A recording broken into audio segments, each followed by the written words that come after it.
बोलो जयकारा बोल मेरे श्री गुरु महाराज की जय। सभी गुरुमुख प्रेमियों से सप्रेम जय सच्चिदानंद। हमारे हुजूर सतगुरु दाता दीनदयाल महाराज जी, श्री छठी पातशाही गुरु महाराज जी इस 2 जून के भंडारे में गुरुमुख प्रेमियों को श्री प्रयाग धाम में बुला करके अपने श्री दर्शनों से, सेवा से, श्री आरती पूजा से, सत्संग से निहाल कर रहे हैं, माला माल कर रहे हैं। आज जो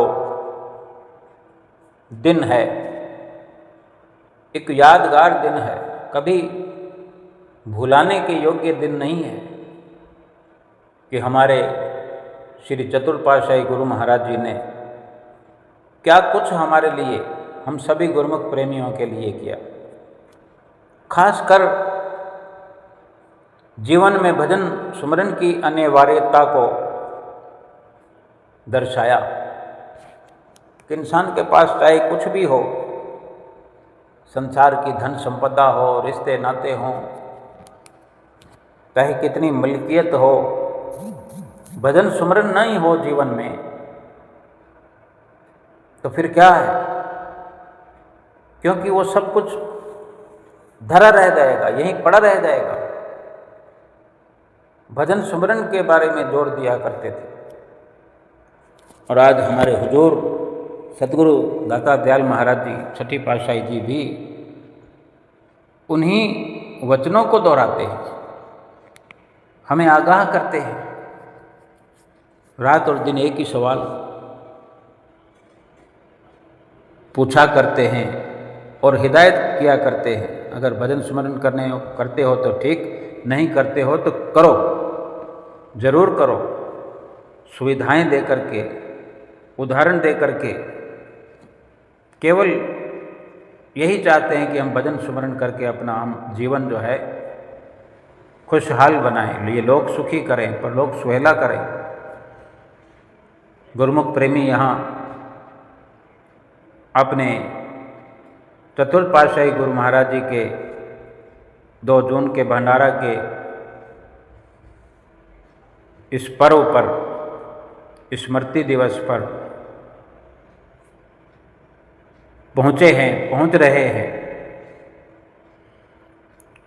क्योंकि ये भक्ति मार्ग जो है महापुरुषों के सानिध्य में रहने से, उनकी संगत में उठने बैठने से, उनके वचनों को सुनने में, उनके वचनों पर चलने में, उनके वचनों पर अमल करने से ही भक्ति का मार्ग सरल होता है, भक्ति का मार्ग प्राप्त होता है।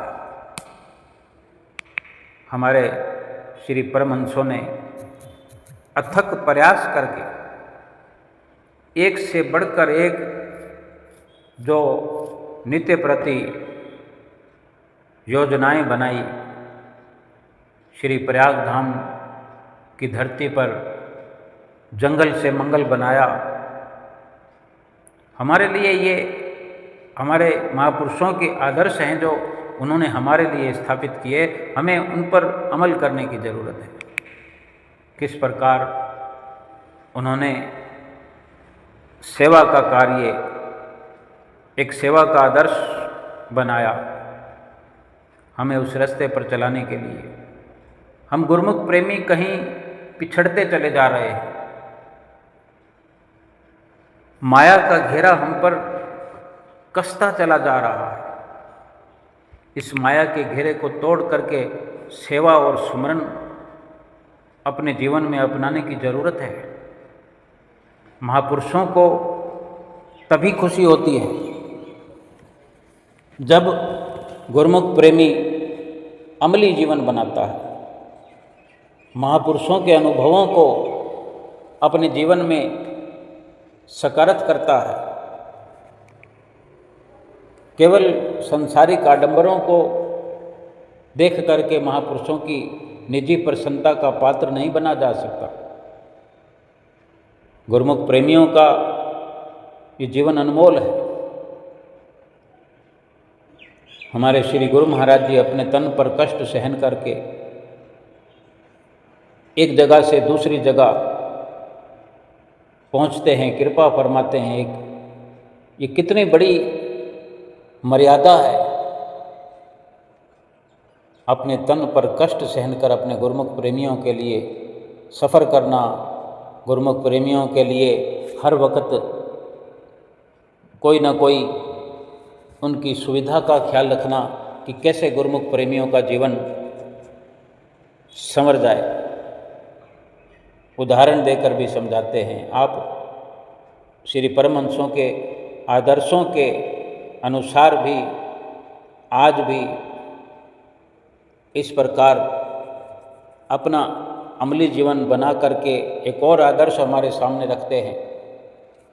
केवल यही चाहते हैं कि हम इस लोक में भी सुखी रहें और परलोक भी सुहेला करें। कुछ दिनों से जब श्री गुरु महाराज जी ने कृपा फरमाई है, 21 मई से 21 तारीख को श्री गुरु महाराज जी आए हैं। जब से आए हैं श्री गुरु महाराज जी, हर पल गुरुमुख प्रेमियों के लिए समर्पित है उनका। ना उन्हें आराम की परवाह है, ना अपने शरीर के सुखों की कोई चिंता है। केवल हमारे लिए रात और दिन सोचते हैं, बस चाहते यही हैं कि हम भजन सुमरन करें तो उनकी भरपूर प्रसन्नता हमें प्राप्त होती है। गुरुमुख प्रेमी भी चले आते हैं अपने घरों को छोड़कर, धीरे धीरे संगत श्री प्रयाग धाम में पहुंच रही है। बड़ा श्री दर्शन हाल भी खुल चुका है कुछ दिनों से। श्री गुरु महाराज जी हर हाल में खुशी देखना चाहते हैं। छोटे दर्शन हाल में थोड़ी सी भी जगह तंग हो, श्री गुरु महाराज जी की नज़र रहमत हो जाए कि गुरुमुख प्रेमियों को बैठने में असुविधा होती है, तो तुरंत बड़ा श्री दर्शन हाल खोल दिया जाता है। कुछ दिन हुए, फिर जब बड़ा श्री लंगर हाल खुलता है तो वो भी गुरुमुख प्रेमियों की सुविधा का ख्याल रखते हुए, और ऐसे ही आत्मा के लिए, आत्मा को सुखी करने के लिए, आत्मा को खुशहाल बनाने के लिए, आत्मा को परमात्मा से मिलाने के लिए श्री गुरु महाराज जी रात और दिन अपना परिश्रम जो है, प्रयत्न जो है जारी रखे हुए हैं।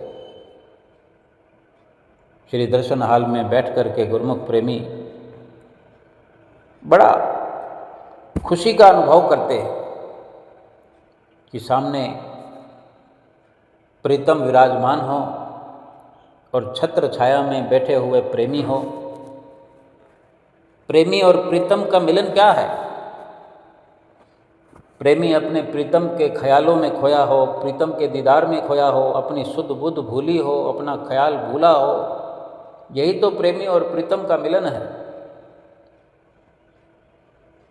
चाहे जितनी देर के लिए ही सही, ये थोड़ा थोड़ा थोड़ा थोड़ा मिलन होते होते होते होते भजन सुमरन करने से, सेवा करने से वो घड़ी भी आती है, वो वक्त भी आता है कि आत्मा का परमात्मा से भरपूर मिलन हो जाता है, रसाई हो जाती है, सतगुरु से सेवक का नाता निभ जाता है, जन्म मरण छूट जाता है। संसार में हर किसी को ये अवसर नहीं मिलता। विरले विरले गुरुमुख प्रेमी आप जैसे, जिन्हें सतगुरु का हर वक्त ख्याल बना रहता है, जिन्हें सतगुरु का ध्यान लगा रहता है, भीतर सतगुरु से मिलने की तड़फ लगी रहती है। यही तो परमात्मा से मिलने की राह पर चलना हुआ करता है।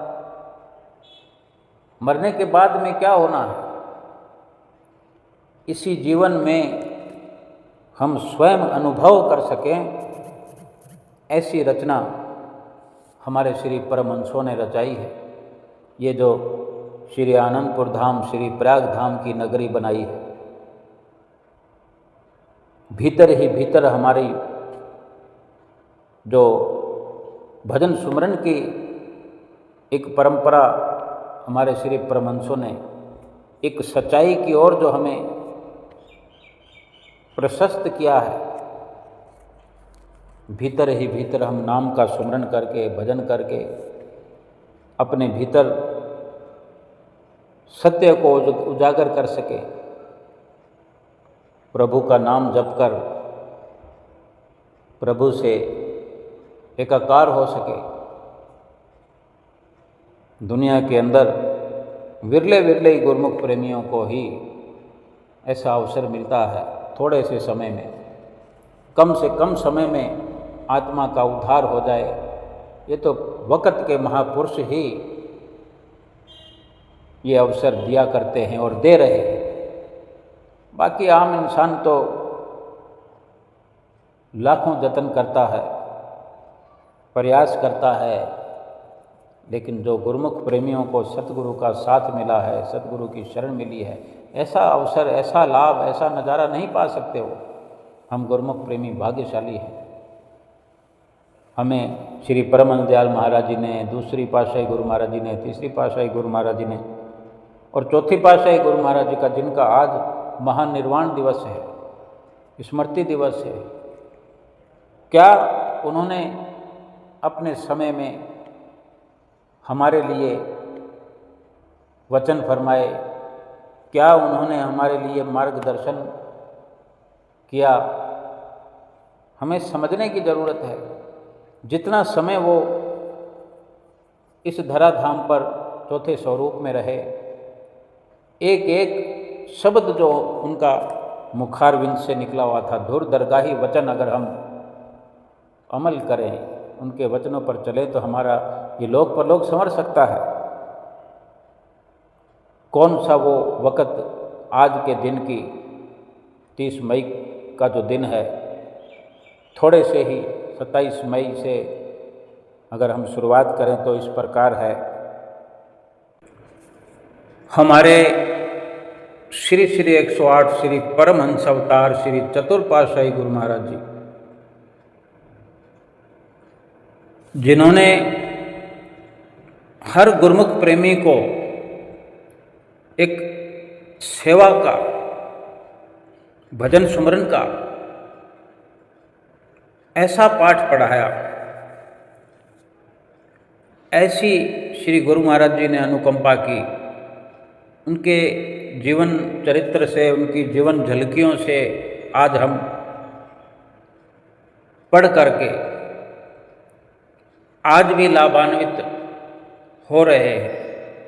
जिन्होंने वो अवसर देखा है, जिन गुरुमुख प्रेमियों ने उनके मधुर मनोहर सुंदर दर्शन किए हैं, उनके वचन सुने हैं, उन्हें कुछ भी बताने की ज़रूरत नहीं कि श्री चतुर्थ पातशाही गुरु महाराज जी गुरुमुख प्रेमियों के लिए, उनका जीवन गुरुमुख प्रेमियों के लिए कितना महत्वपूर्ण है।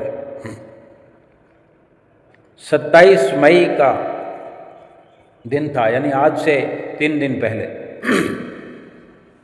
आज 30 मई है, 3 दिन पहले 27 मई का वो दिन था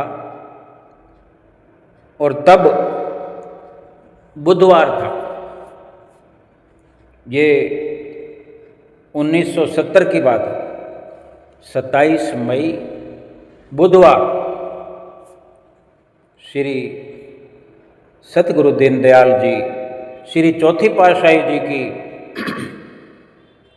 श्री मौज हुई पूना जाने की। निजी सेवादारों ने श्री चरणों में विनय की, पूछना चाहते थे, जानना चाहते थे और यही विनती श्री चरणों में कर रहे थे कि कितने कितने दिन पूना में विराजमान होने की आपकी श्री मौज है, ताकि ज़रूरत का सामान साथ रख लिया जाए। निजी सेवादारों की ये विनय सुनकर श्री गुरु महाराज जी ने वचन फरमाए कि केवल 3 दिन, बस केवल 3 दिन के लिए ही वहाँ रुकना है। सेवक इस श्री मौज को न समझ सके। जैसा कहा श्री गुरु महाराज जी ने, जैसे वचन फरमाए, केवल उतना समझ कर ही 3-4 दिनों के लिए ज़रूरत का सामान श्री प्रयाग धाम से, क्योंकि श्री गुरु महाराज जी वैसाखी पर्व के पश्चात ही श्री प्रयाग धाम में कृपा फरमाई थी। कुछ दिन रहने के बाद ये अवसर भी आया कि जब आपकी मौज पूना जाने की हुई तो ज़रूरत के लिए 3-4 दिनों का सामान साथ में रख लिया और केवल 4-5 निजी सेवक श्री सतगुरु दीनदयाल जी के साथ में पूना गए और बाकी सब संगत श्री प्रयाग धाम में ही ठहरी हुई थी। जो दर्शन करने के लिए श्री प्रयाग धाम आए थे, जो श्री गुरु महाराज जी के साथ श्री आनंदपुर से आए थे, वो सभी श्री प्रयाग धाम में ही उपस्थित थे। और श्री गुरु महाराज जी चतुर्थ पातशाही जी ने पूना में कृपा करने से पहले अपने पुनीत वचन भी फरमाए। ये श्री गुरु महाराज जी के वो अंतिम समय के जो ये वचन थे, उसमें सब कुछ सार भरा हुआ है। क्या फरमाया श्री गुरु महाराज जी ने, चतुर्थ पातशाही जी ने, कि हम 3 दिन बाद लौट आएंगे। 3 दिन बाद लौट आएंगे और श्री आनंदपुर चलेंगे और सभी गुरुमुख प्रेमी आरती, पूजा, भजन, अभ्यास तथा सेवा नियम पूर्वक किया करें। ये वचन श्री प्रयाग धाम में फरमाकर सबको संदेश दिया जो कोई समझ ना सका। श्री गुरु महाराज ने फरमाया कि सब सम्मति से रहना, सुमति से रहना। ये वचन फरमाकर श्री सतगुरु दीनदयाल जी ने पूना के लिए प्रस्थान किया। उस समय सब प्रेमी, सब गुरुमुखों की आंखों में आंसू भर आए। ये भी कुछ अंतर प्रेरणा से गुरुमुख प्रेमियों के हृदय में ऐसी लगन थी, ऐसा आपका प्यार था, स्नेह था कि कोई एक पल के लिए भी अलग नहीं होना चाहता था, अलग नहीं रहना चाहता था। महापुरुषों की निजी मौज व लीला ये अब किस रूप में सामने आएगी, ये जीव की बुद्धि सोच सकने में असमर्थ होती है। कौन जानता था कि अल्पकाल के बाद, थोड़े समय के बाद फिर प्रेमियों के हृदय विरहा विहल हो जाएंगे। ओहो, फिर वही दिन हृदय को अधीर करने वाला विरहादायक दिन आ पहुंचा, जब कि 30 मई, आज का ही दिन 30 मई 1970 तदनुसार 17 जेठ संवत 2037, 17 जेठ संवत 2027 शनिवार रात्रि के 2 बजे श्री सतगुरु दीनदयाल जी विश्राम से उठकर पद्मासन लगाकर पलंग पर सीधे विराजमान हो गए। ये पूना श्री गुरु महाराज जी जहाँ कृपा फरमाई, तो ये वहाँ का वृत्तांत है 3 दिनों का। तीसरे दिन की बात है, 30 तारीख की बात है। सीधे विराजमान हो गए और उपस्थित सेवादारों को फरमाया कि नाम का सुमरन करो। आधे घंटे के बाद, अर्थात उसी वक्त रात के 2:30 बजे रात के 2:30 बजे श्री श्री 108 श्री सतगुरुदेव महाराज जी श्री चौथी पातशाही जी निज स्वरूप में लीन हो गए। सेवादारों ने जो कि भजन सुमरन कर रहे थे श्री आज्ञा से, रात का वो 2 बजे का अर्धरात्रि का समय, सेवादारों ने अचानक श्री मुख की ओर निहारा। लेकिन ये क्या, इस अचानक घटना को देखकर सेवक बहुत दुखी हो गए। और ये वही दिन था जिस दिन के लिए श्री सतगुरु दयाल महाराज जी ने फरमाया था कि 3 दिन बाद वापस लौट आएंगे श्री प्रयाग धाम में। और श्री गुरु महाराज जी के वचनों के अनुसार श्री प्रयाग धाम में प्रेमी जन श्री गुरु महाराज जी के आगमन की राह में अपनी आंखें बिछाए हुए इंतजार कर रहे थे, प्रतीक्षा कर रहे थे कि आज हमारे प्रभु घर लौट आएंगे, आज हमें फिर से सुंदर सुंदर दर्शनों से निहाल करेंगे।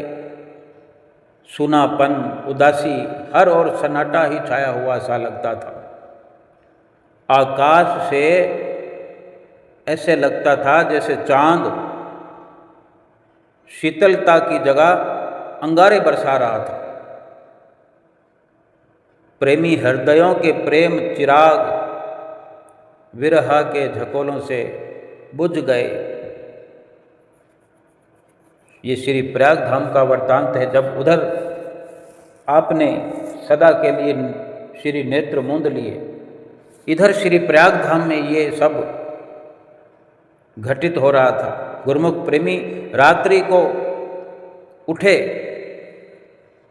और आपस में एक दूसरे से कहने लगे कि न जाने क्यों आज नींद तो आती ही नहीं, कुछ घबराहट सी हो रही है, बेचैनी सी हो रही है, दिल व्याकुल हुआ जा रहा है। रह रह कर प्रेमी ये कह उठते कि श्री सतगुरु महाराज जी ने सुबह यहाँ कृपा करनी है, तो न जाने क्यों ये दिल खुशियाँ मनाने की बजाय दुखों का घर बना हुआ है। क्यों ये विरहा, ये वेदना अपने अंदर हम महसूस कर रहे हैं। ये अर्धरात्रि के समय की, और यूँ भी गुरुमुख प्रेमी अनेक 3 बजे के पश्चात, कोई 3 बजे, कोई 3:30 बजे, 4 बजे तो उठ करके भजन ध्यान किया करते हैं। तो एक दूसरे से मिलना, कोई भजन सुमरन के लिए जब अपने कमरे से निकलते हैं, श्री परमहंसों के सामने बैठ कर के भजन सुमरन के लिए जाते हैं, तो गुरुमुख प्रेमी आपस में मिलते हैं। तो ये सारा वृत्तांत जो है उस वक़्त का है। सभी प्रेमी गुरुमुख श्री इष्ट देव श्री सतगुरु दीनदयाल महाराज जी के श्री दर्शनों की व्याकुलता से बाट जोड़ने लगे, रास्ता देखने लगे।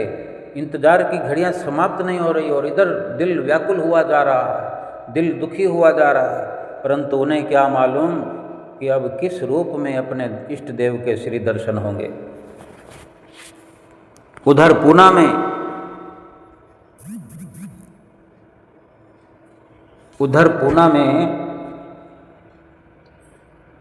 सेवादारों ने सोचा कि पहले श्री सतगुरु दीनदयाल महाराज जी के परम पवित्र स्थूल शरीर को श्री प्रयाग धाम में ले जाना चाहिए, क्योंकि श्री आनंदपुर से साथ आई हुई संगत जो श्री प्रयाग धाम में ठहरी हुई है, उन्हें साथ लेकर श्री आनंदपुर जाना चाहिए।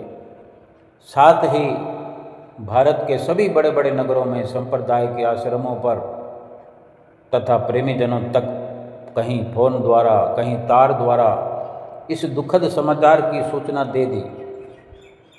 श्री सतगुरुदेव महाराज जी श्री चौथी पातशाही जी के अंतिम श्री दर्शनों के लिए, अंतिम दर्शन के लिए सब श्री आनंदपुर पहुंच जावें। ये टेलीग्राम के द्वारा और फ़ोन के द्वारा भारत के सभी बड़े बड़े नगरों में, बड़े बड़े आश्रमों में ये संदेश भिजवा दिया गया। पूना से परम पवित्र स्थूल शरीर को कार में विराजमान कर श्री प्रयाग धाम लाया गया। तब दूर से ही कार को बिना हॉर्न करते हुए आती देखकर तथा सेवादारों के चेहरे का रंग बदला हुआ देखकर जो श्री गुरु महाराज जी के साथ सेवादार गए थे, उनका बदला हुआ रंग देखकर वहाँ उपस्थित सब गुरुमुख जन घबरा गए। धीरे धीरे सबको पता चला, क्योंकि श्री कार का हॉर्न नहीं बजाया गया। थोड़ी देर में ही सब गुरुमुख प्रेमियों को विदित हो गया कि क्या हुआ है। गुरुमुख जन सभी घबरा गए, क्योंकि जो ही कार नज़दीक पहुंची तो श्री सतगुरु दीनदयाल जी को इस स्वरूप में देखकर सब संगत शोक में डूब गई। कई तो बेसुध भी हो गए। उस समय सारे वातावरण में बिरह की ज्वाला प्रज्वलित हो उठी। हर कोई दुखी नजर आ रहा था, जैसे कोई दुख की लहर चल पड़ी हो। अब उन्हें गुरुमुख प्रेमियों को पता चला कि श्री गुरु महाराज जी ने जो 3 दिन पहले के लिए श्री वचन फरमाए गए थे, जो 3 दिन पहले वचन फरमाए, और आज के दिन जो श्री गुरु महाराज जी ने एक संकेत मात्र दिया था, आज वो समझ में आया कि श्री गुरु महाराज जी ने वचन फरमाए थे कि 3 दिन के लिए चलना, और आज वही तीसरा दिन 30 मई 1970 का अशोकनगर फोन पहुंचने पर जब श्री आनंदपुर में ये दुखद समाचार मिला, सारे आनंदपुर में एकदम सन्नाटा छा गया। सारा आनंदपुर भी शोक सागर में डूब गया। श्री प्रयाग धाम में ठहरी हुई संगत ने जल्दी ही वहां से बस पर कार के साथ साथ श्री आनंदपुर में प्रस्थान किया। रास्ते में भी क्या बीती उनके दिलों पर, किस प्रकार से वो सफ़र किया, दिल संभाले नहीं संभलता था।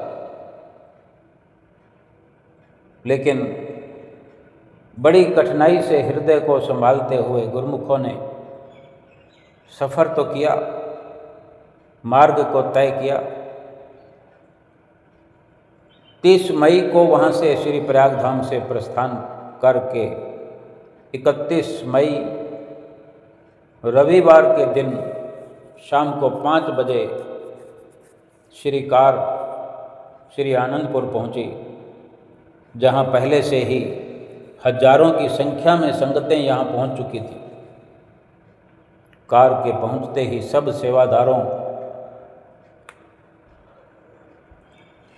और सभी संगतों की आंखों से न जाने कितनी नदियों के प्रवाह बांध दौड़कर बह निकले।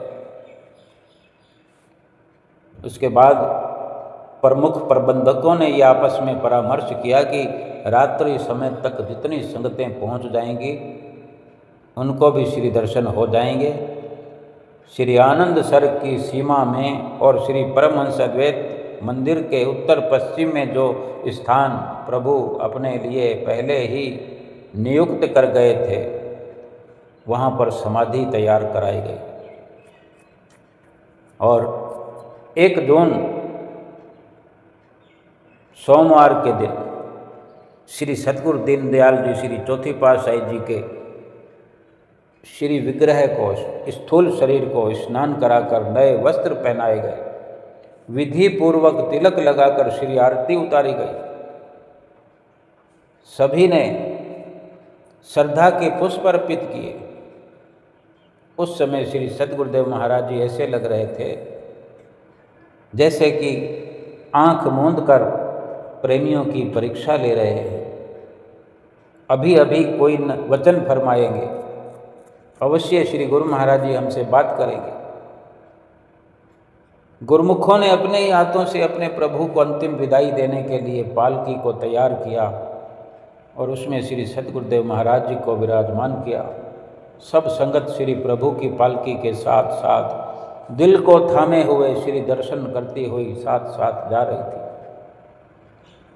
श्री सद्गुरुदेव महाराज जी को श्री पालकी में ही श्री परमहंस अद्वैत मंदिर की परिक्रमा कराई गई।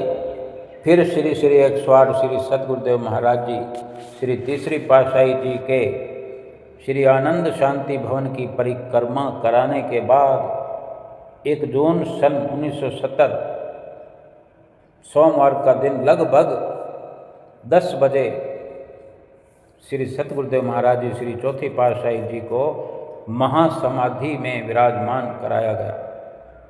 बस संगत प्रभु को अंतिम विदाई देकर एकदम से अधीर हो गई। जाने किस तरीके से, किस तरह से अपने आप को रोके हुए थे।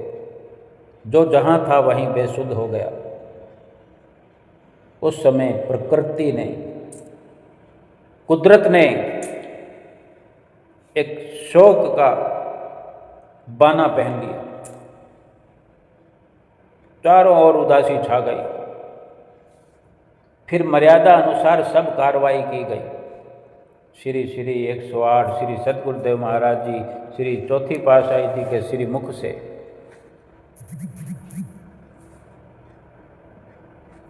बीस मई को, यानी श्री प्रयाग धाम में 20 मई 1970 को फरमाए गए वचन अनुसार 4 जून को सुबह 8 बजे श्री आनंदपुर के सत्संग हाल में सब संगत को इकट्ठा करके ये आज्ञा सुनाई गई कि श्री 108 श्री सद्गुरुदेव महाराज जी श्री चौथी पातशाही जी की ये श्री आज्ञा हुई है कि हमारे रूहानी जानशीन महात्मा दर्शन पूर्णानंद जी होंगे। सर्व संगत ने श्री आज्ञा शिरोधार्य कर श्री स्वामी जी श्री पंचम पातशाही जी के श्री चरणों में दंडवत वंदना की। श्री सतगुरुदाता दयाल जी श्री पंचम पातशाही जी ने ये प्रवचन फरमाए कि हमारे लिए जो श्री सतगुरुदेव महाराज जी ने श्री दरबार की सेवा करने की श्री आज्ञा प्रदान की है, हम उसका पालन करेंगे। और आप सब गुरुमुखों को भी श्री सतगुरुदेव दीनदयाल जी की श्री आज्ञा का पालन करना होगा। विधि पूर्वक रूहानी जानशीनी देने का दिन भी नज़दीक आया और जो मर्यादित सारा का सारा मर्यादित तरीके से ये जो परंपरा महापुरुषों की हुआ करती है, धीरे धीरे एक एक करके सभी मर्यादाओं का पालन करते हुए, जैसे 10 जून 1970 श्री पंचम पातशाही गुरु महाराज जी के सुंदर सुंदर राज तिलक का दिन निश्चित किया। श्री 108 श्री परमहंस सतगुरुदेव जी श्री स्वामी बेअंतानंद जी महाराज पूर्ण तत्व वेता नैनाभिराम मर्यादाओं के नायक करुणा अवतार प्रेम भक्ति के अतुल्य भंडार दिव्यतम छटा धारण किए चतुर्थ स्वरूप में प्रकट हुए, अपने भक्ति के अनुपम रहस्यों का उद्घाटन किया। आप अक्सर चतुर्थ पातशाही गुरु महाराज जी ये फरमाया करते थे कि जब तक घट में श्री सतगुरुदेव महाराज जी के श्री दर्शन नहीं किए, बड़े गहरे ये वचन है, साफ साफ शब्दों में लिखा हुआ भी है, साफ सरल वचन श्री गुरु महाराज ने फरमाया कि जब तक घट में श्री सतगुरुदेव महाराज जी के श्री दर्शन नहीं किए, तब तक जीव का मन स्थिर अवस्था को प्राप्त नहीं कर सकता। चंद शब्दों में ही सार समझा दिया करते हैं महापुरुष कि इंसान बाहरी आडंबरों से जो भागता फिरता है, बाहरी आडंबरों के द्वारा प्रसन्नता प्राप्त करना चाहता है, बाहरी आडंबरों से भक्ति पा लेना चाहता है, ये समझने का विषय है कि हमें क्या समझाया करते थे। फिर से हम समझें कि जो गुरुमुख प्रेमी अपने घट में दर्शन करने के लिए प्रयत्न करता है, यानी सीधी सरल वचनावली उनकी कि भजन सुमरन से ही भीतर जिसने अपने सतगुरु का दर्शन पा लिया वही अपने मन को स्थिर कर सकता है। और आपने भजन अभ्यास पर बहुत बल दिया और आपके इस नियम ने वास्तविकता दिखाई। आप सहनशीलता, विनम्रता, सत्यप्रियता, प्रेम, कोमलता, साहस, संयम, क्षमा तथा उदारता के अवतार थे। गुरु भक्ति के रास्ते में श्री सतगुरुदेव महाराज जी की प्रत्येक श्री मौज में जीवन ढालना, प्रत्येक कठिनाई को, मुश्किल को सहर्ष सहन करना, दूसरों के दुख को देखकर जल्दी ही उसे निवारण करना तथा सदा मधुर वाणी से सबके साथ विनम्र वचन बोलना, ये आपके जीवन चरित्र के मुख्य अंग रहे। आपकी जीवन झलकियाँ इनका जीता जागता उदाहरण है। आप इतने धीरे धीरे तथा मधुरिमा से भरे हुए मीठे मीठे वचन फरमाते थे कि सुनने वालों का दिल जो है जबरदस्ती आपकी ओर खींचा चला आता। आपके हृदय में श्री सतगुरुदेव महाराज जी के प्रति पूनम के सागर की न्यायी अगाध प्रेम हिलोरें लेता था। आपके अमली जीवन का सर्वसाधारण पर यानी हर किसी पर आपके अमली जीवन का बड़ा गहरा प्रभाव पड़ा। आपने इस दरबार के भक्ति रूपी पौधे में कोमलता, सरसता तथा सौरभ को भर दिया। आपके श्री दर्शन करते ही शोक, दुख, पीड़ा से संतप्त हृदय, कितना भी बड़ा दुख दिल में ना हो, कितना भी बड़ा दुख हृदय से में भरा हो, आपके दर्शन मात्र से ही दिल में ठंडक तथा आनंद का अनुभव करते थे गुरुमुख प्रेमी। आपने थोड़े समय में ही गुरु भक्ति का ऐसा मार्ग दर्शाया, ऐसा रास्ता दिखाया जो प्रेमी हृदयों पर, प्रेमियों के दिलों पर एक अमिट छाप बन गया। आपने श्री 108 श्री सतगुरुदेव महाराज जी श्री तीसरी पातशाही जी के बनाए हुए नियमों का श्री आनंदपुर में परिपक्वता से पालन करवाया। हर छोटे बड़े के लिए सुंदर वचन फरमाया करते थे, उन्हें नियमों पर चलाया करते थे। आप अपने पूरे जीवन में सेवक धर्म निभाने का जो आदर्श दिखाया वो कहीं और मिलना तो संभव ही नहीं है।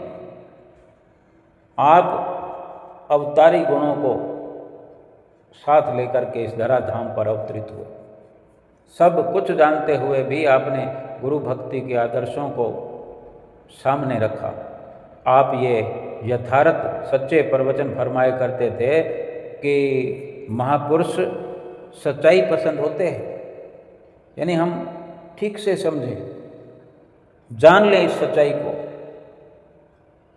और सच्चाई यह है कि महापुरुषों से जो हमारा संबंध बना है, जो रिश्ता बना है, जो हम जितना भी हम उनसे जुड़ाव करते हैं, लगाव करते हैं, हमें ये गांठ बांध लेना, पल्ले बांध लेना कि महापुरुष संसार में जब जब भी अवतार लेते हैं, महापुरुष सच्चाई पसंद होते हैं।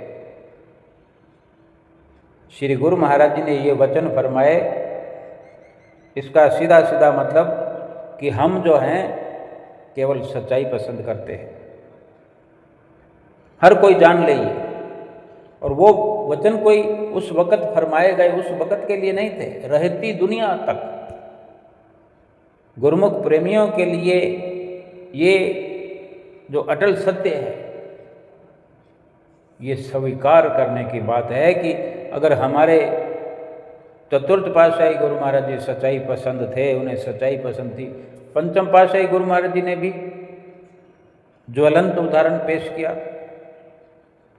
आज हुजूर गुरु महाराज जी भी और श्री परमानंद दयाल महाराज जी ने जो ये पौधा लगाया सच्चाई का, सत्य का, दूसरी पातशाही गुरु महाराज जी ने अपना अमली और आदर्श जीवन हमारे सामने रखा। तीसरी पातशाही गुरु महाराज जी ने और आगे हमारा रास्ता आसान करते हुए हमारा मार्ग प्रशस्त किया। चतुर्थ पातशाही गुरु महाराज जी वही वचन फरमा रहे हैं। यानी हमें समझना चाहिए कि हमारे सभी महापुरुष जो हैं सच्चाई पसंद है। श्री गुरु महाराज जी ने फरमाया कि जो व्यक्ति सत्य व्यवहार और सत्यता का पुजारी है, जो सत्य की पूजा करता है, वो हमें अधिक से अधिक प्यारा है, बहुत प्यारा है। ये वचन भी फरमाए, निर्मल मन जन सो मोहि पावा, मोह कपट छल छिद्र न भावा। भगवान श्री रामचरित मानस में भगवान श्री रामचंद्र जी महाराज के ये वचन भी आपने फरमाए, अक्सर फरमाया करते थे कि साफ सुथरे मन वाले हमें पसंद आते हैं, वही मुझे प्राप्त करते हैं। भगवान श्री रामचंद्र जी महाराज ने कहा, कपट छल छिद्र तो हमें भाता ही नहीं। इसी प्रकार आप स्वयं भी यथार्थ वचन फरमाया करते थे। महापुरुषों के वचन जब भी हम सुनते हों, जब भी अवसर मिलता हो, चाहे पढ़ रहे हों चाहे सुन रहे हों, हमें हर वक्त प्रयास करना चाहिए, कुछ ना कुछ अमली कार्रवाई शुरू करनी चाहिए कि हमारे महापुरुष क्या फरमाया करते थे। आज हुजूर गुरु महाराज जी भी वही बार बार ये वचन फरमाते हैं कि नाम सत्य, और सत्य का जो व्यवहार चाहते थे, सच्चाई पसंद जो थे, उसका यही मतलब सच्चाई क्या है, सत्य क्या है, भगवान का स्वरूप है, भगवान का नाम है सत्य। बाकी तो हुजूर गुरु महाराज जी से हम आज भी सुनते हैं कि बाकी सब झूठ है, दुनिया झूठ है, संसार झूठ है। सत्य अगर कुछ है तो वो सतगुरु ने हमें नाम बख्श दिया, बस वही। फिर उसके अलावा फिर हम झूठ का व्यवहार क्यों करें, कपट का व्यवहार क्यों करें, छल छिद्र क्यों करें। इस प्रकार आप स्वयं भी यथार्थ वचन कहते थे, भक्ति के यथार्थ सत्य से भरपूर रहस्यों का ही आपने प्रतिपादन किया। आपका जैसा ही शुभ नाम श्री स्वामी बेअंत आनंद जी था, वैसे ही आप थे भी बेअंत। आपके इस प्रवचन ने अंतर्दृष्टि उघाड़ो, चरम दृष्टि छोड़ो, जन जन के हृदय में एक अनूठी क्रांति ला दी। जब भी कोई प्रेमी अथवा जिज्ञासु आपके पावन श्री दर्शन तथा आनंददायिनी संगति को प्राप्त करके फिर घर जाता, तो ये सार पूर्ण वचन उसके हृदय के आकाश में, अपने दिल के आकाश में जैसे बादल गरजते हैं कि नहीं, सावन के महीने में कैसे बादलों की गर्जना होती है, ये श्री गुरु महाराज जी के वचन हर गुरुमुख के दिल के आकाश पर बादलों की तरह गरज गरज कर गूंज भर दिया करते, जिससे ये परावाणी माया लिप्त और अंधकारमय हृदयों में भक्ति की ज्योत जगाए रखने में सहायता देती। प्रत्येक भक्ति के अभिलाषी, जिज्ञासु तथा प्रेमी के सामने आपका सबसे प्रथम सवाल ही यही होता था कि भजन अभ्यास में कितना समय देते हो। आज हुजूर गुरु महाराज जी जो सबसे पूछा करते हैं, सबसे कहा करते हैं कि भजन करो, 2 घंटे जरूर करना है, पूछते हैं कि कितना भजन करते हो, फिर उसे हिदायत देते हैं कि 2 घंटे करना ही करना है। तो आप चतुर्थ पातशाही गुरु महाराज जी का पहला सवाल ही यही होता था कि भजन अभ्यास में कितना समय देते हो। आपने स्थायी सुख का वास्तविक स्वरूप दिखा दिया। भाई सदा सदा रहने वाला सुख जो है वो भजन सुमरन में है, नाम की कमाई में है। आपने संसार की झिल मिलाती माया की वीथिकाओं में रमण करते हुए शाश्वत आत्मिक आनंद का अमृत रस पान करने का सुगम रास्ता बताया। इस सुख का वास्तविक जो रूप है, जो झलक है, इस संसार की चकाचौंध में रहकर आत्मिक आनंद का जो प्राप्त करने का जो श्रेष्ठ मार्ग है वो बताया। आपके श्री प्रवचन थे कि दिल को सराय मत बनाओ, अपने दिल को मुसाफिर खाना मत बनाओ। ये दिल जो है केवल प्रभु के निवास के लिए है, प्रभु के रहने के लिए है। प्रेम की भावना का सीधा संबंध प्रीतम के साथ है। प्रेम भक्ति मोती तथा धागे के समान है, जो प्रियतम और प्रेमी को एक लड़ी में पिरो देती है। जब प्रीतम और प्रेमी के बीच में प्रेम का अटूट संबंध जुड़ जाता है तो ये तीनों मिलकर एक रूप हो जाते हैं। जब मन प्रेम के रंग में रंगा जाए तो प्रीतम के अलावा बाकी कुछ रहता ही नहीं। अपना फिर कोई होश नहीं रहता, कोई सुध नहीं रहती। किसी प्रकार की कोई लाग लपेट, कोई मोह, न माया न विकार, सब कुछ जलकर भस्म हो जाता है। इस विलक्षण प्रेम का अनुभव वही कर सकता है जो पहले अपने आप को मिटा करके देखे, अपनी सुध भुला करके देखे। ऐसा चित्र आपकी जीवन झलकियों में प्रत्यक्ष मिलता है तथा आप प्रत्येक प्रेमी के हृदय में ऐसी प्रेम रूपी ज्योत को जलाने का भरपूर प्रयत्न करते रहे। आप चाहते थे कि मानव जन्म के सुदुर्लभ अवसर को पाकर फिर सतगुरु की पावन संगति को प्राप्त कर जीवन कोरा न रह जाए।